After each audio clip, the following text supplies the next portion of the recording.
January 14th devotional is based on Genesis 3 verses 22 to 24. And our other scripture reading is in Hebrews 7 verse 25. It says, "Wherefore he is able to save them to the uttermost that come unto God by him, seeing he ever lives to make intercession for them," referring to Jesus. The Lord did not place in Adam, fallen and disobedient, the confidence he placed in Adam when he was loyal and true. The rewards of heaven are not granted to transgressors. The eyes of Adam and Eve were indeed opened, but to what? To see their own shame and ruin, to realize that the garments of heavenly light, which had been their protection, were no longer around them as their safeguard. Their eyes were opened to see that nakedness was the fruit of transgression. As they heard God in the garden, they hid themselves from him, for they anticipated that which till their fall they had not actually known, the condemnation of God. God has declared that man's only means of safety is entire obedience to all his word.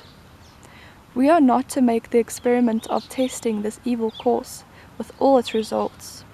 This will bring weakness through disobedience. God's plan was to give man clear-sightedness in all his work and all the things he does. There was to be cooperation between man and God. But this plan was greatly interfered with by Adam's transgression. Satan led him to sin, and the Lord would not communicate with him after he had sinned as he did when he was without sin. After the fall, Christ became Adam's instructor. He acted in God the Father's stead toward humanity, saving the race from immediate death.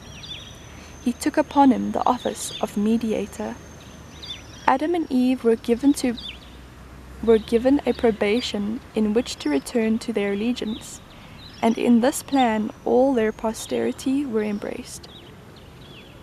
Without the atonement of the Son of God, there could have been no communication of blessing or salvation from God to man.